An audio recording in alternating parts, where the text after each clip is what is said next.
Ladies and gentlemen, please welcome Cleveland Clinic CEO and President, Dr. Toby Cosgrove.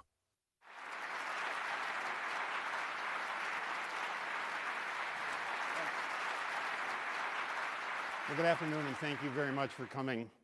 Tonight's guest is one of the most distinguished journalists of our time.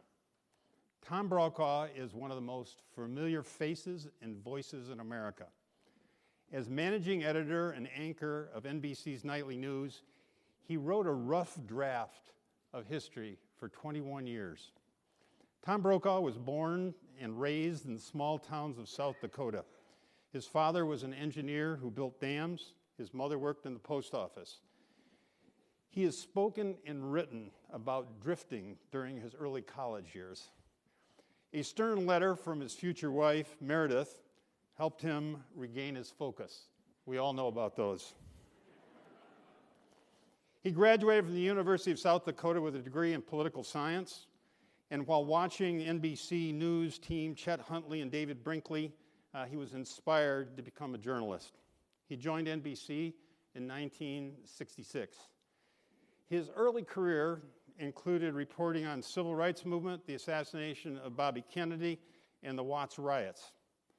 He was the national White House correspondent during the Watergate years.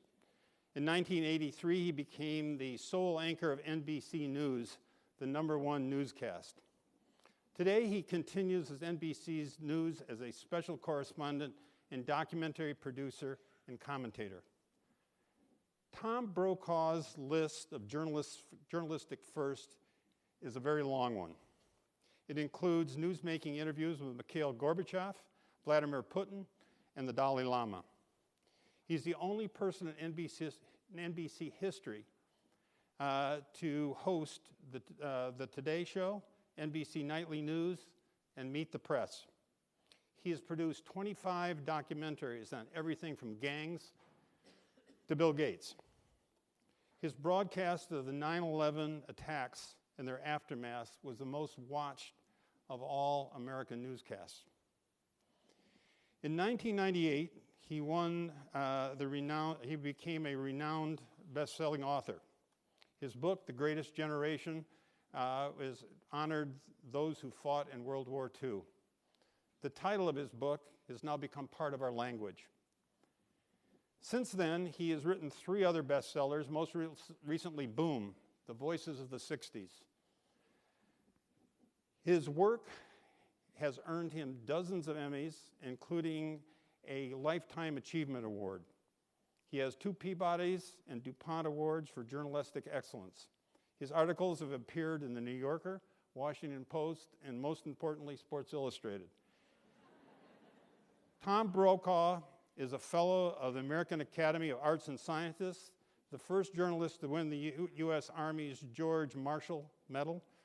He has 19 honorary degrees.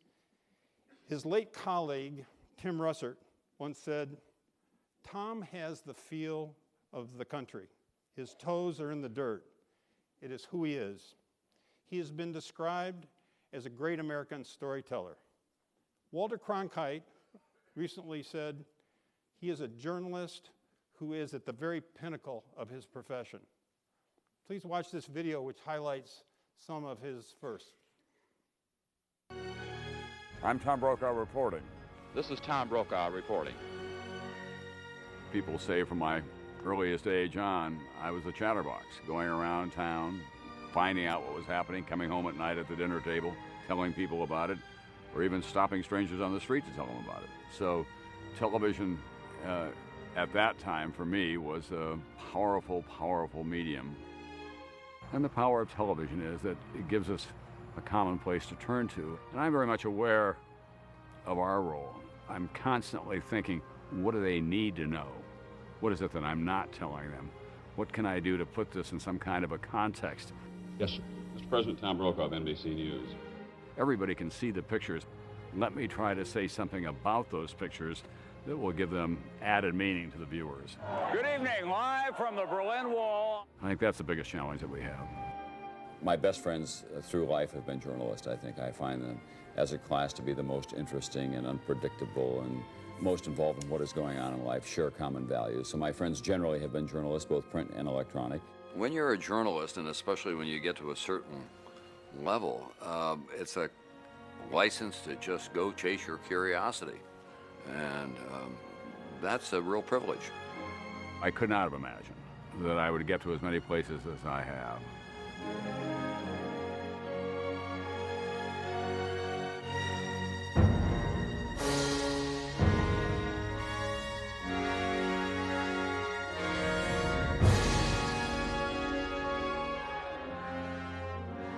I've learned so much, and what I've come away with is an enduring sense of optimism that we make the world work somehow.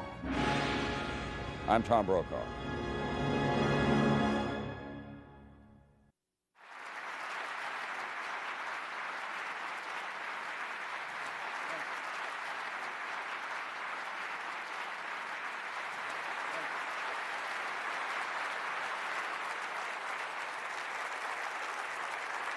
Thank you.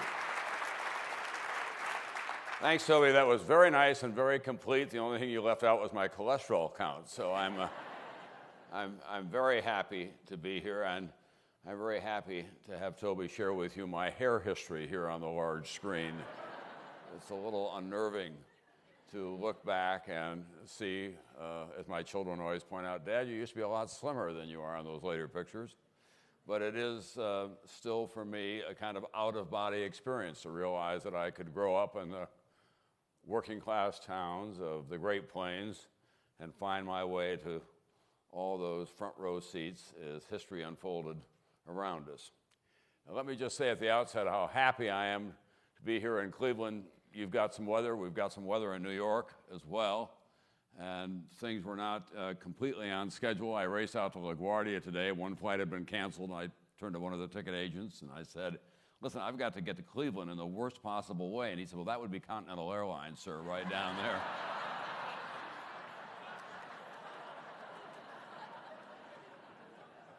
So I was able to scramble and get on another flight. We feel connected now more in New York and Cleveland.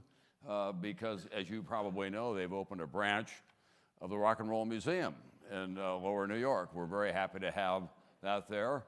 However, personally, if it were left to me, I'd rather have LeBron James in New York than another museum. We could certainly use them. I've been coming to your community for a long, long time, and I've always been deeply impressed by the commitment that you have not only to your community and to your sports teams, but to this great clinic as well, and the pride that people in Cleveland have. I come to you, as Toby pointed out now, as a retired anchorman. It's kind of an unusual club. It's pretty small at this point. The godfather of us all is the man that Toby mentioned just a few moments ago, Walter Cronkite, still going, not as strong as we'd like him to be, but still going. He's now about to be 93, I think. And we go by and have lunch from time to time, and everybody kind of checks up on old Uncle Walter. He is still the best-known anchorman in the world, really. They call an anchorman in Sweden a Cronkiter because of Walter. But Walter was a proud man, obviously, and if there's any kind of oxymoron in American life, it is humble anchorman. It just doesn't come with our job description. So we've all been blessed, for the most part, by marrying remarkable women who know how to let the air out of us just at the right time. That certainly is the case with my wife, Meredith, when I got to a certain level in life and people began to ask me what it was like for my family to have someone who'd achieved the kind of prominence that I had. I said, listen, when I get home at night and my wife remembers what it is that I do for a living, I'm absolutely thrilled because she's got so many other things going on in her life. The template for that was Betsy Cronkite, Walter's wife. They were married for more than 60 years. They met when they were cub reporters in Kansas City. And Betsy had a very sharp and sardonic sense of humor, and we always kind of counted on her to keep Walter on even keel. I think the best example of that was about 5 years ago. It's telling on two different planes. It tells you that you can't assume for the rest of your life that you're going to carry this kind of anchorman recognition forward with you. And secondly, it tells you that it is helpful to have a mate that keeps it all in perspective. Walter and Betsy were at Yellowstone National Park, and Walter had been narrating a documentary out there, and he was standing in line at the Old Faithful gift shop, and there was a woman standing behind Walter, and behind that woman was Betsy Cronkite. Now, the woman standing behind Walter, can't contain her curiosity, keeps looking at him and peering around, and finally she taps him on the shoulder and says, "Has anyone ever told you you look just like Walter Cronkite did before he died?"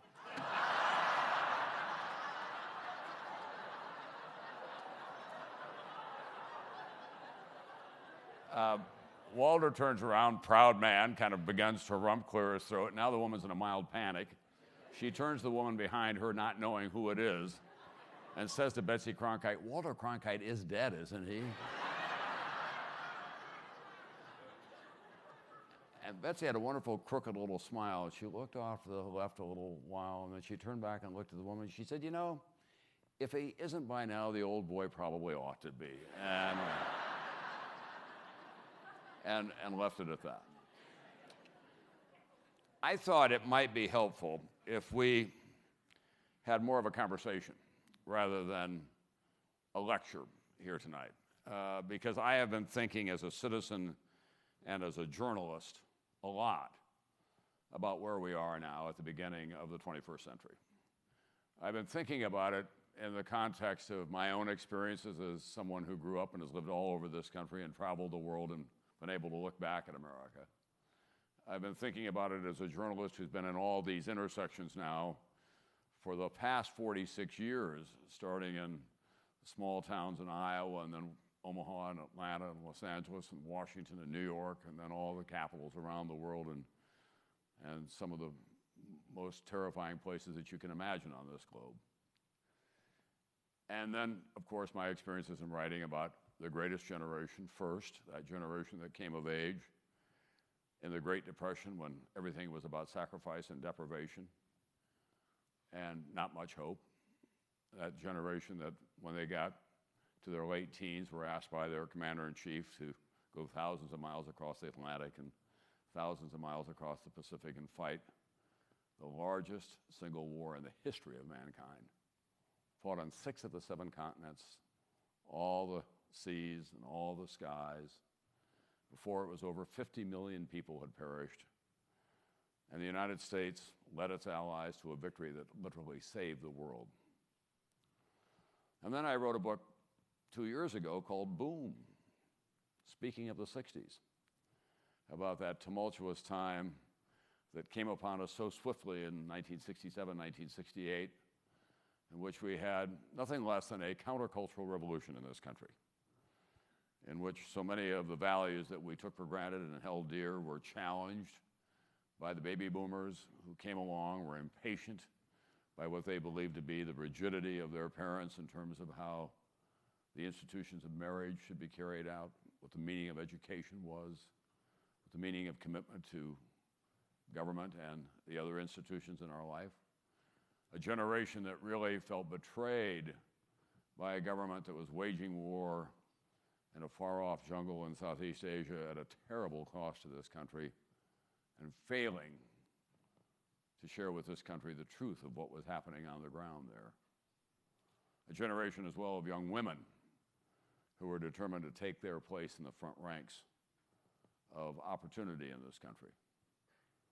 And especially a generation of young and middle-aged African Americans who said to this country, led by Dr. Martin Luther King, "We shall overcome. This shall not go on the way that it has." It was a passion that was ignited really by their service in World War II, and when they brought that home, the service that they had given to their country, and found that they were still forced to drink out of separate water fountains and use separate public facilities and not be able to vote, that they were denigrated wherever they lived, not just in the South, but in the industrial North as well.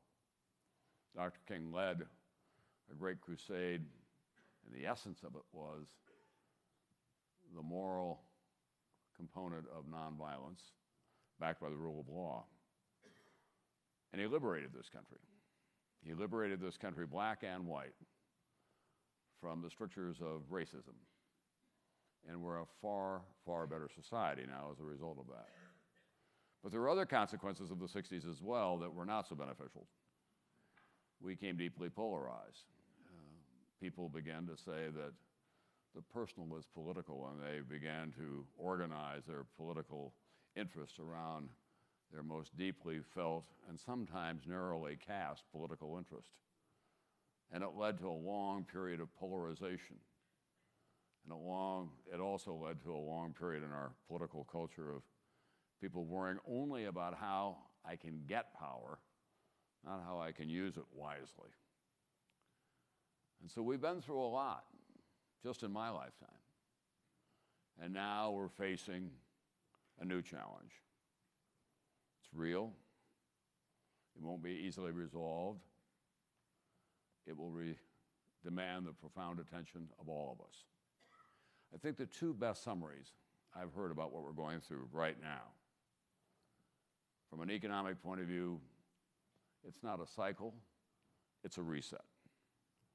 And when you talk about a reset in the economy, you're talking about not just about when business will pick up again. You're talking not just about when car dealers will be able to look forward to a good month, or contractors will be able to begin building homes again.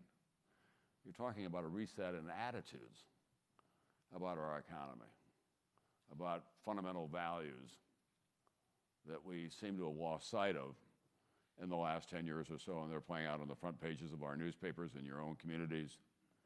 And they're playing out before congressional committees as they were just yesterday, as you know. But maybe the best line I've heard about what we're going through right now is the one that I want to talk about a little bit. And that line is, a crisis is a terrible thing to waste. We're in a crisis. And we ought not to waste the opportunities that will now be available to all of us, wherever we live, whatever we do, whatever our particular profession or interest is in life, whether it's healthcare, whether it's education, whether it's about reform of government, which is desperately needed in too many places in America, and most of all, whether we can use this opportunity to find common ground again, to find that great defining spirit of American life. This immigrant nation, and we are still that, has always been at its best. It's always been at its best when it's more than the sum of its parts. That's been our genius. And now we have to examine how we can renew and recapture that. And so as I've been going around the country and thinking about it in my own life, I have come up with another phrase. And I think that it's time for us collectively to kind of raise our hands and re-enlist as citizens again.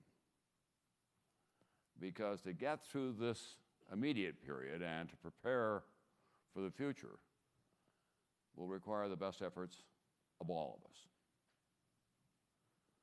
And 100 years from now, when historians look back on our time, they'll not make a judgment about whether Barack Obama alone was able to deal with these challenges, or whether the Republican Party was able to reconstitute itself again and bring to bear on these challenges help that would move us forward at the national level.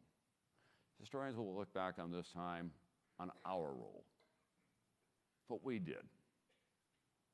What we did in Cleveland, Ohio, and Canby, Minnesota, what we did in Calabasas, California, what we've done throughout our long history, which has knit together this remarkable piece of geography that has as its fundamental underpinning the rule of law and the pride that we remain, even now, a destination for people around the world. Let me suggest a place to begin. We're here in Cleveland, in the shadow of this great, great medical institution. And we're worrying about what the economy is going to mean and whether this new president is up to the job, whether we can knit ourselves back together again. And we're gathered here in this beautiful hotel, and at this hour in Afghanistan, young Americans, your fellow citizens, are putting on Kevlar vests, locking and loading their weapons, getting in Humvees and going off to uncertain destinations and fates that are sometimes too terrible to contemplate. They are our fellow citizens, and they're doing this for modest wages and paying a terribly high price. They're volunteers who are motivated by a sense of patriotism, and also because in many instances, it's the best way out of their small towns, and most of them come from working class communities. I've traveled all over America, and I take a certain amount of pride in knowing the back corners and the nooks and crannies of this great land. And when I go to Walter Reed on personal visits, I'm always struck by the fact that when I look at the nameplate and the hometown as I go into a room, it's very often a town I've never heard of. And when I go in to the room, in the head trauma ward or in the amputation ward, there sitting beside the bed will be a family. Maybe it's a wife and children, or a mother and father and a girlfriend, or a boyfriend, because so many of those wounded combatants now have been women as well. And in the bed will be a gravely wounded young man or young woman who will say to me first thing, "Sir, I just want to get well so I can go back to my unit." Meanwhile, at the foot of the bed, their family members are looking on with a sense of pride, bewilderment, and also a sense of isolation. They feel they're living in a separate universe because we have allowed in our country kind of two classes of citizenship, one in civilian clothing and one in uniform. And it's antithetical, really, to the fundamental strengths of a great republic to have that happen.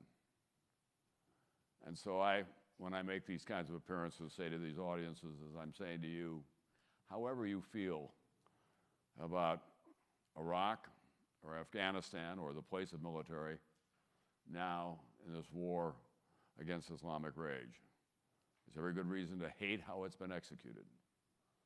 There still is a lot of ambivalence in the land, and then there are those who are completely supportive of it. Wherever you fit in that spectrum, you cannot forget these families and these young people who've answered the call on behalf of all of us.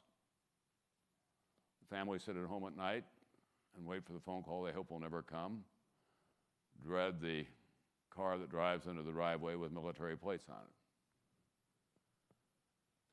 I grew up in a town of about 13,000 people in southeastern South Dakota. It's kind of a trade center in that corner of the state. 4 counties make up the National Guard outfit there. Guard unit served in World War II in Korea, and they got summoned to Iraq. And they went off to Iraq with the telephone manager, factory foreman, firemen, first responders in the community. Those are the people who joined the Guard. They went over there to help train Iraqi security forces because they were country boys. They knew how to shoot, and they knew how to impose military discipline on their own unit and instruct others on how to do it. In the course of the year that they were gone from this community of just 13,000 people, 3 of the guys were killed. That's a big blow.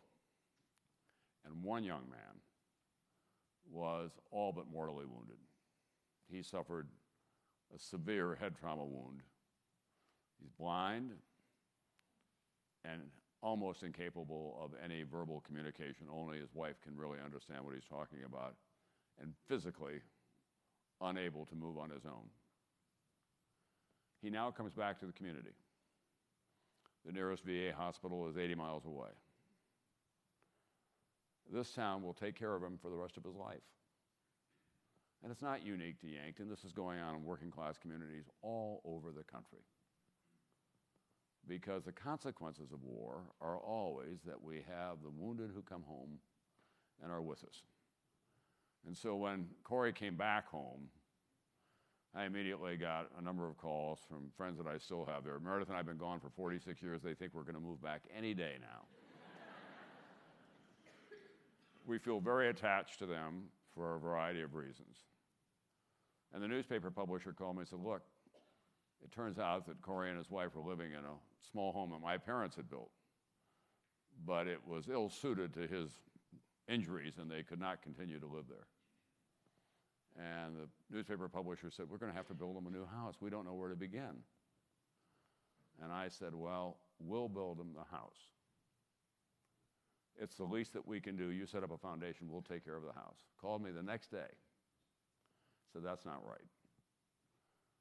These are our fellow citizens, he said. We have to take care of Corey. We'd like to work out some kind of a program where we can raise a lot of the money, but if you can match and make sure that we get it done, we think that's the right way to go. Well, frankly, my heart soared because it was not that hard for us to write the check, I'm happy to say. But I felt so much better about the community's response to what they were now going to accept their role as the caretaker of this young man. We did help out in buying. My daughters actually made the contribution for the house, and then Meredith and I bought them a van so that they can move around. And it's not going to be easy. They continue to provide therapy for him and trying to find some kind of work for him in the community, and they're making sure that she's going to be okay as well, and everybody pays attention all the time. That's going on off the radar screen all across America in these small working class communities. And now young people are re-enlisting or going in again because it's a good deal economically in these economically distressed times. But it's hazardous duty. And those of us who don't have to send someone to the war or choose not to cannot be oblivious to the sacrifice that they're making. And so I think that's a place to begin. That's a place for the American family to come together and say, how can I help? In some fashion, I'm here for you. If it's just emotionally, what do you need? I want you to be aware that I'm aware of what you're going through in your family and the price that you're paying. That's the very least that we can do. And there's another important component of this, I think. If we do that in my generation and younger generations, we're sending a critically important signal to young people who are now coming of age and paying more attention than they ever have to the political arena, in part because they believe that Barack Obama is their rock star, and also because they're looking at their own future and wondering what it will hold. It wasn't that long ago that they thought they could run off to Wall Street and make a big bonus in a short period of time, or go to Silicon Valley and start up a website and cash out and live the good life. Now there's a cold reality that they're facing, and they're looking to us for some kind of guidance based on our own personal experiences and on the history that we have all lived through. Now this generation of young people coming of age really is quite remarkable at a lot of different levels. So I don't have to remind an audience like this, there's never been a higher level of education across such a width and breadth of America as we have now. Moreover, this is the first generation that is teaching its parents how to drive in the new technology. They are inventing new forms every day. And they're at work on their keyboards, and they're finding new ways to entertain themselves, do commerce, do research, communicate with people in distant lands, and there's a palpable sense of excitement about what they have at their fingertips. But when I go talk to them, I say, first, I never thought there would be something quite as transformational as all of this in my lifetime. I'm completely in awe of it and very excited by it. Use it constantly. In journalism, it's been a godsend, as you might expect. I can Google anything on a moment's notice, find out what's going on. In fact, during the course of my book tour, I was getting ready to go on a television program. It was about the 18th one of the last 24 hours. I suddenly couldn't remember the host names. As I was walking on stage, I was Googling my BlackBerry. And thank God it came up and said, "John, so good to see you." But as I remind these young people, you can wire the world, but it'll do you a little good if you short-circuit your soul. You're not going to solve the problem of global warming by hitting backspace. Poverty, which is only going to get worse now in the undeveloped nations of the world, cannot be eliminated by hitting delete. The advances that we have made as a society, the genius of medical technology and the advances that we've made in healthcare have been made because of the long hours that people put in laboratories or the research that they did late at night, going back again and again and again. The experimentations that worked out in some cases brilliantly and others not so well, but they always constantly learn from it. So my shorthand for the young people is keep that up, keep expanding that universe. We need to know more. It'll help find our way to the new future, but don't forget to put your boots on the ground and put your hands in the dirt, metaphorically speaking. Don't be afraid to spend your nights in scary places. I met a young man on the way in, one of the lost boys of Sudan, who's now working here. I don't know how many of you know those stories. These were the young men who lived in tribal families in southern Sudan, whose villages and families were overrun. They formed packs in many cases, and they survived in the desert for years in some cases, in the harshest possible conditions. They didn't have a BlackBerry or a cell phone. They didn't have access to a computer. They became more than the sum of their parts by working together and finding their way to safer ground. And then, thanks to the agencies, both NGO and governmental, they were able to get into camps and find a life again and come to this country and build their lives. I did a documentary on the Lost Boys a couple of years ago, and I've kept track of the Seattle group. And they're now nurses and medical technicians because the medical field is a good one for them to get into. They're working in hospitals in the Seattle area. Some of them in Rochester, New York, are working in, there's a kind of a state-of-the-art grocery chain up there, and they're working there, and they're finding their way through. But they're doing it by using the instincts that they developed as a lost boy, and no expectation that anyone was going to give them anything. That whatever they would have in life, they would have to earn on a daily basis. I'm not saying that we have to go through life with sackcloth and ashes, that we have to give up the things that make life fun. We ought not to. They should still be a part of our destination and certainly be a part of our dream. But I do think that we can have a national dialogue about what's important, about values and proportion. When I left Nightly News, I said to everybody, okay, that's it. I gave my sleeping bag to Brian Williams, in fact. I said, I'm off to the Four Seasons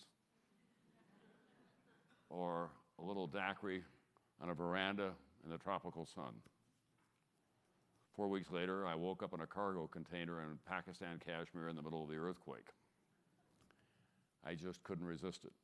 I'd gone up there to do a story about the jihadist influence on those areas where they were trying to do some rescue work, but also to see how the agencies were doing.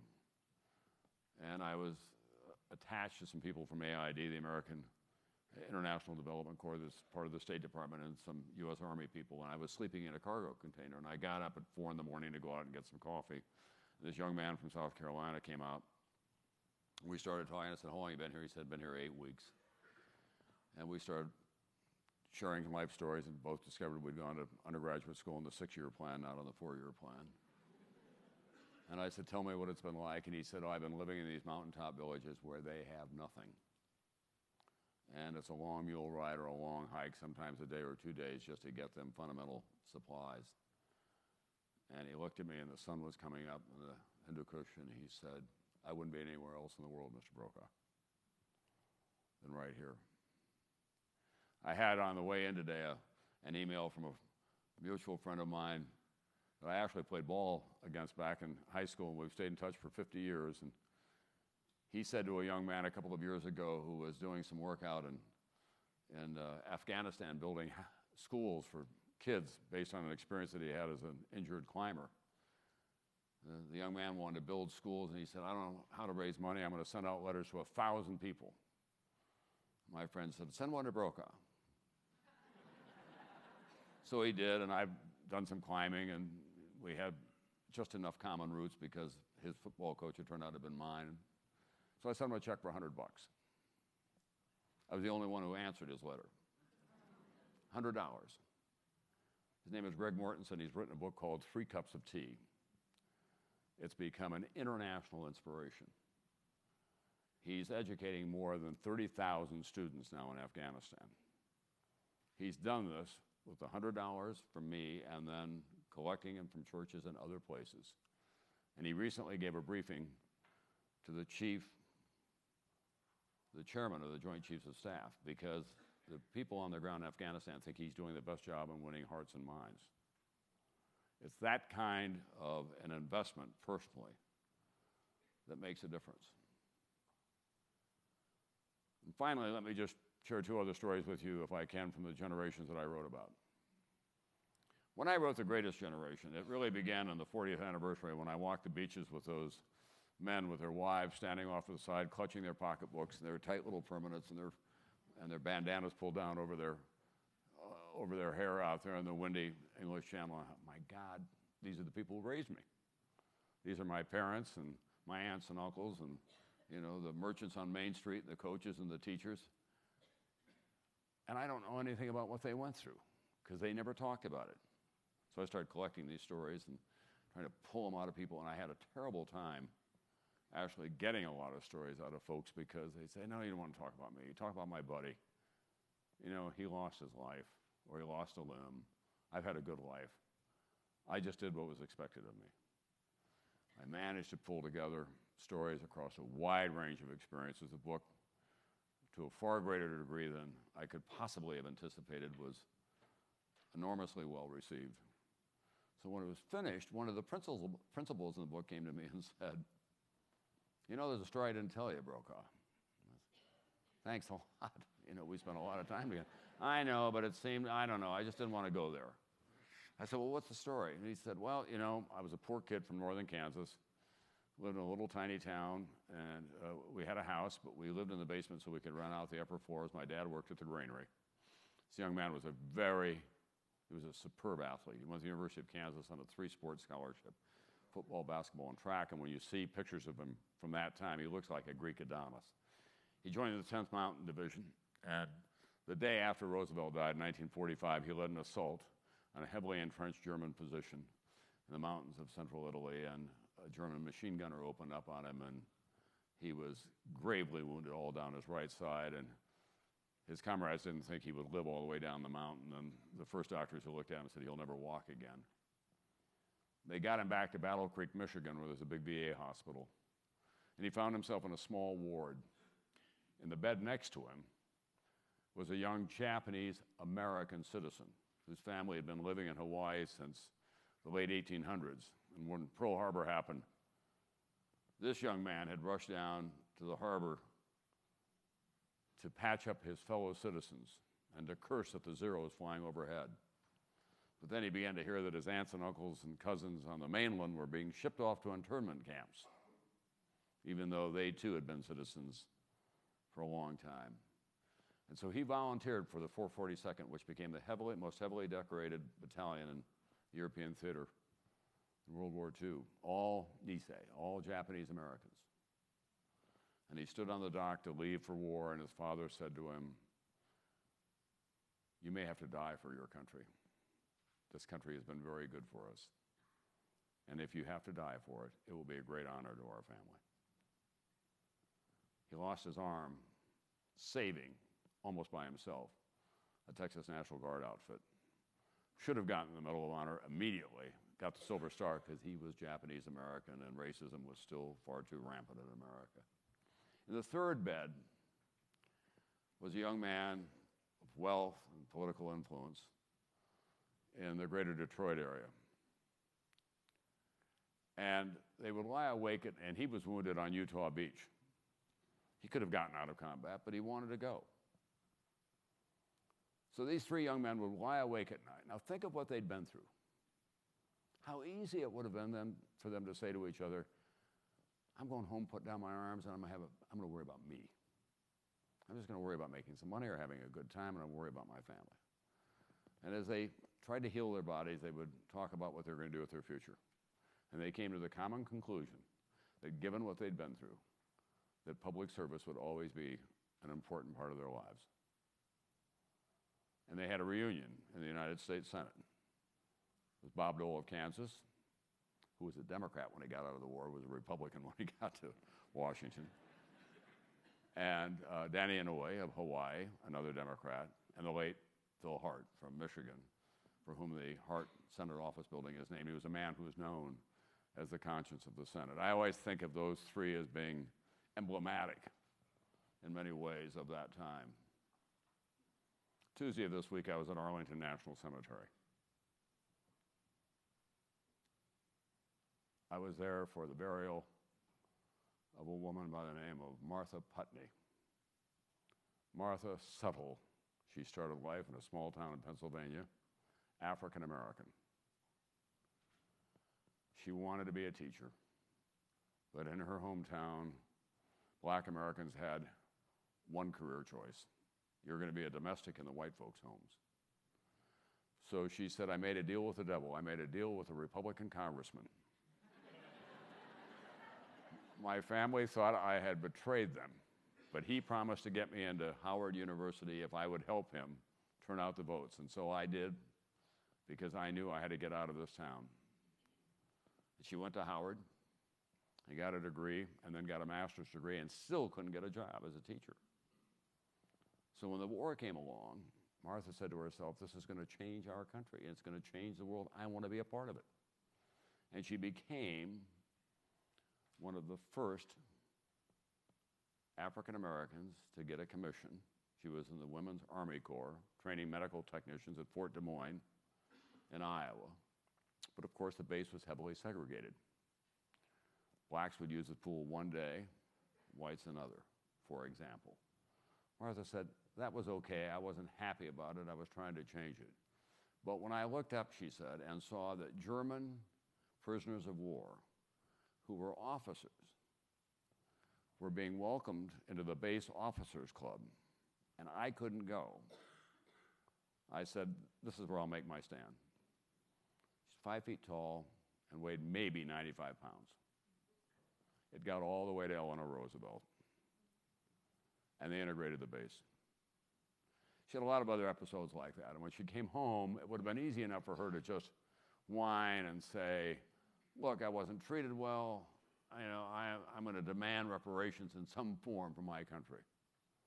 Instead, she went to Penn and got a PhD in history and spent the next 40 years teaching young African-American scholars who became judges and professors and politicians and members of their community about always reach for the next highest hill. And on Tuesday of this week, she died at the age of 92. We buried her at Arlington. She lived long enough to see Barack Obama elected president. I believe she willed herself to live long enough to see Barack Obama elected president. And as I stood there on the hillside and watched the flag-draped coffin being lowered into that sacred ground, I thought again about how much we all owed her. How she didn't spend her life worrying just about her, that she was determined to make a statement. My final story comes out of the 1960s, when all that tumult was going on in the streets of Chicago, and Bobby Kennedy being assassinated, Dr. King being assassinated, Lyndon Johnson stepping down, the war claiming 16,000 lives that year alone. I lost a very dear friend that year. At Cape Canaveral, Florida, American astronauts preparing to rendezvous with the moon because there was a rumor that the Russians were going to try to get there first. Frank Borman was the commander. Jim Lovell was one of the astronauts. Jim Lovell later became famous as Tom Hanks in Apollo 13. And he uttered the memorable phrase, "Houston, we have a problem." Jim Lovell grew up the son of a single mother in Milwaukee. They only had a Murphy bed in their tiny apartment. He always wanted to go to space, and he always wanted to go to the Naval Academy. He always wanted to fly jets. He got to the Naval Academy, he was flying jets, and then he became an astronaut. He was preparing to go to the moon. And he wasn't paying much attention to what was going on in the rest of the world because they were so focused on this mission, which was going to be rushed. 2 days before Christmas, Apollo 8 is on the launch pad at Cape Canaveral. Jim is standing on the gantry, leading into the space capsule. The other two astronauts have been loaded in already. He looks down the causeway and he sees all the press cars coming, the headlamps on, at 4 in the morning. And it finally dawns on him. He says, "My God, we're going to the moon." And he gets into the space capsule. They do a rapid orbit of the Earth, high velocity, and they go to the moon. They think. 240,000 miles out there in this vast, inky void, and they don't see the moon. And they say, "Houston, we think we're here, we don't see the moon." Houston fires a couple of small retro rockets, tips the space capsule over, and suddenly, for the first time, humankind is seeing the backside of the moon. The 3 astronauts drop their flight plans, they rush to the portholes, and they're staring at this gray, lifeless surface. And as they emerge from the backside, they see something in the distance that no one had ever prepared them for because no one had ever seen it before. So they see this precious planet, this small, beautiful orb, with the deep blue of the oceans and the filigree of the white clouds, the sparkling white of the ice caps, the rust brown of the arid areas, deep green of the rainforest. Jim puts his thumb up, and he can hide the entire Earth behind his thumb. And it gave him perspective that he has to this day. He said, "That's our spaceship. We're all in this together. And we all have to get to our future together." When they came back, of course, it was a great outpouring. They had read Genesis 1 through 10 on Christmas Eve. It was a stunning moment. In the beginning, God created the earth, concluding with, "And God saw that it was good." And that picture, of course, has become iconic in our lifetime. And it went on the back of something called the Whole Earth Catalog that some of you may remember. It was to be a tools catalog for communes. There was a kind of hippie intellectual philosopher by the name of Stuart Brand who was producing it. And he loved the idea of that picture, and he put it on the back of the Whole Earth Catalog. And you remember a phrase that was familiar in those days was, "Get it together." His caption for the picture was, "We can't put it together. It is already together." And so when I went to interview him for the book, I said, "Stuart," we were sitting overlooking the Sausalito boat basin where he lives on a houseboat, still true to his ethos. I said, "Stuart, what did you mean by that?" He said, "It's not what divides us that counts. It's what unites us that counts." I think that's a pretty good mantra for us to go into these fresh challenges and not waste this crisis. Thank you all very much.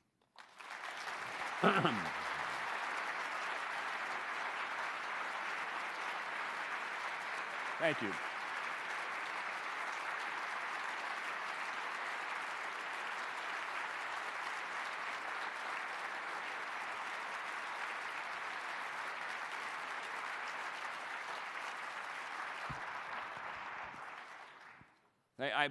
Toby, I must say I love being in these kinds of auditoriums because they are so evocative, really, of great science classes and people coming and hearing lectures from medical technology. A couple of years ago, I was at Washington University in St. Louis where I was giving a lecture, and they had a room very much like this, and they had the periodic table up behind me.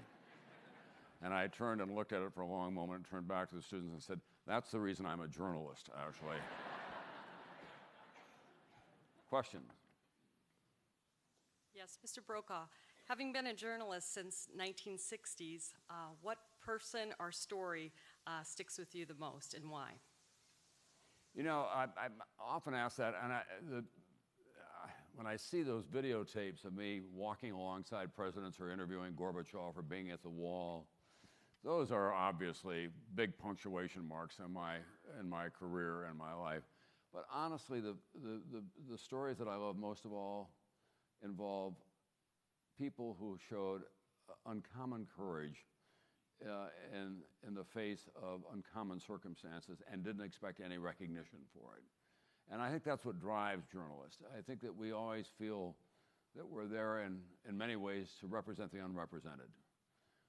Someone just recently sent me a picture of me with Nelson Mandela the day after he was released. We're sitting in his courtyard in Soweto. Courtyard is a euphemism for really a pretty simple backyard. And I looked at the picture, and it was a thrilling moment to be with him. And of course, I think he remains a critically important symbol of our times. But then I thought about all the young people that I'd seen in the preceding 24 hours, about how their lives had changed and what it meant for them. And that gave a whole new resonance to that story. The bravery of civil rights demonstrators, the people in Russia who risked their lives, especially in the satellite states like Poland and Czechoslovakia and other places, to bring down communist rule. I'll tell you one quick story about the Berlin Wall. I was the only one there. I'd gotten there quite by accident 2 days earlier, and then all this thing unfolded. And I had a satellite feed, and we had a worldwide exclusive, really. We're very conscious of that. And you saw those people on top of the wall. The guards were trying to drive them off from the east before they came over the wall. And finally, one young man was the only one still standing there. He had his arms outstretched, and they forcing the water hoses on him.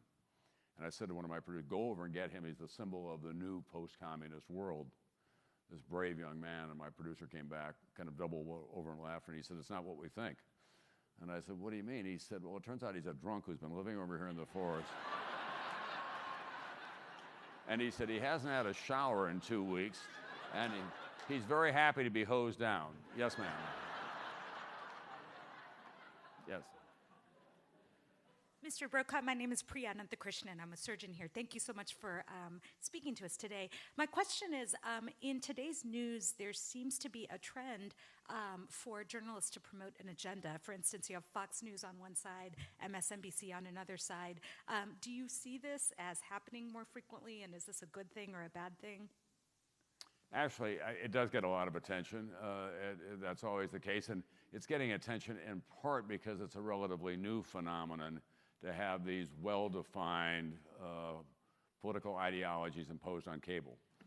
And I'm not being flip about this. In some ways, that's why God invented cable. He invented cable so that you could have a wide range of opinions, that you would have more choices than just when I was first coming of age, 2 networks. ABC really didn't count at the beginning. It was really just NBC and CBS. It was Walter Cronkite or Chet Huntley and David Brinkley. And the news that you saw every night on those programs that were enormously popular was the news that white middle-aged men raised on the eastern seaboard presented as their prism of what counted in the world. That was fine with me. I was going to be one of them one day. But the fact is now you have many more choices. So, you know, Rachel and Keith and Bill O'Reilly and Sean get a lot of attention. They've got pretty substantial audiences. Brian Williams tonight will have an audience 5 times larger than Bill O'Reilly will, and every night this week. Jim Lehrer has a very significant audience. I'm a C-SPAN wonk. I can watch those hearings and weekend speeches all the time. And that's something that we have access to. What is required now is more vigor on the part of all of us to move around. I often say to audiences, I have something in my house some of you may not have. It's a little thing called a remote control, you know. I can hit mute, or I can change the channel, or do whatever I want. But if I want my opinion reinforced, I can go to those channels. It sometimes gets a little wacky, there's no question about that, across the spectrum. But it was far worse in the early days of 20th century American newspaper journalism. William Randolph Hearst ran his papers to advance his political and economic interest. Colonel McCormick in the Chicago Tribune, same thing. It was little more than a trade paper, if you will, for the Republican Party line and for big business. That was the case. You go back to the 19th century, we're celebrating, of course, Abraham Lincoln's time now, and those scandal sheets were outrageous about they would take a stand and try to advance their particular political interests. So we've got many more choices now, and the internet only adds to that. Yes, ma'am. Hi, thanks. Mr. Brokaw, thanks for sharing all these great thoughts with us this afternoon. As President Obama now, do you believe that we all are going to start coming together as a community? I know in my little street in Shaker Heights, in 2 weeks, we're actually having a community meeting and trying to regenerate and rejuvenate our community based on President Obama's agenda. Do you see this across the country happening? I do. I think I actually said, I go on with my friend Dave Letterman from time to time. It's my kind of self-described lesson in humility in a hurry. And I said to David said, well, what do you make of him? And I said, he's a postmodern candidate. And then I paused and said, I have no idea what that means, actually. But I do think he's a new template for a candidate. He's not rigidly attached to a lot of the lines that have been drawn in the past. And he is, more than any president that I can remember, has worked proactively to reach across party lines. I mean, he immediately went to the Hill to meet with the Republicans. That was unheard of. I remember when I went up with Gerald Ford, Ford went up to explain his pardon of Richard Nixon.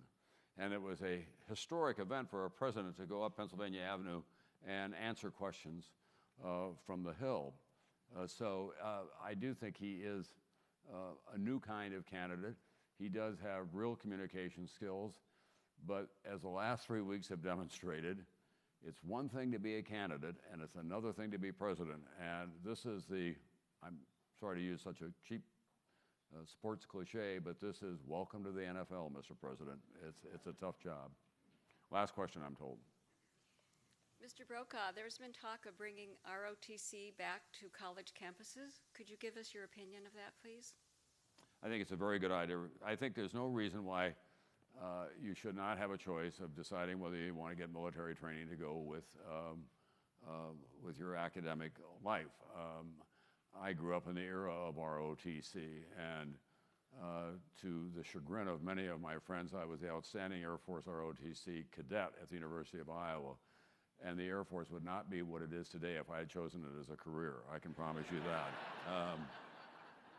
But I do think, because I really think you have to mix the culture. I think you have to, if you go now into the officers' ranks, you get them from the academies, but you don't get them from the elite universities. You don't get them from Harvard and Princeton and Yale. And there was a time in American life when graduates of Yale would go immediately into the Navy services, like John Kerry did, or there's a big tradition at Princeton of guys going into the Marines. Jim Baker, the former Treasury Secretary, Dan Lufkin, a famous Wall Street guy from Yale, went into the Marines. You don't have that anymore, and they don't have ROTC on campus. And if you have academic freedom and you want to have freedom of choice, it befuddles me why you can't make a choice about, maybe I'd like to have a military career or get some military training or some experience. It was not going to be my life, but I actually was a beneficiary of just having that on campus at that time. And a lot of my friends were as well, and a number of my friends did make careers out of the military as a result of their early exposure to ROTC. If the all-volunteer force is not going to change, we're not going to have a draft again. The Army doesn't want it, the military doesn't want it, because they get highly motivated people. It's too politically fraught with dangers to go back to a draft. But we then have to work at other ways of mixing the various parts of society. And so I would hope that we could have ROTC across the board. I think that would help level it off, so to speak, and knit people back together when it comes to military service. Thank you all very much.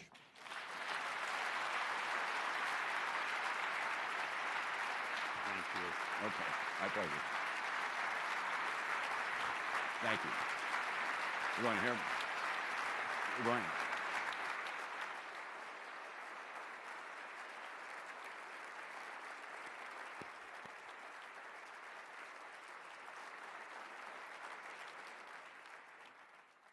Tom, on behalf of all of us, I'd like to thank you for an absolutely elevating hour.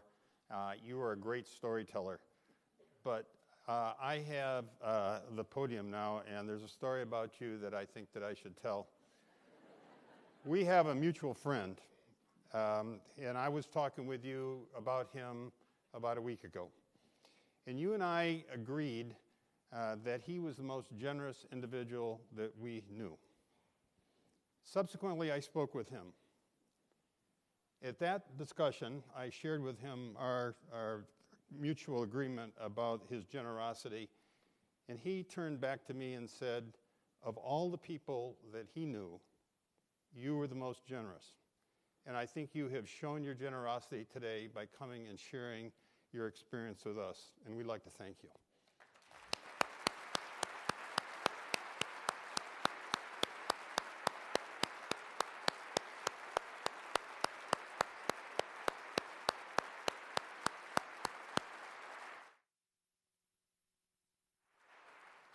I'd like to remind you that the next session that we're having is on March 12th, where Steve Kappas, the Deputy Director of the CIA, will be coming and speaking. I'd like to tell you more about it, but I have to kill you all. I'll see you then.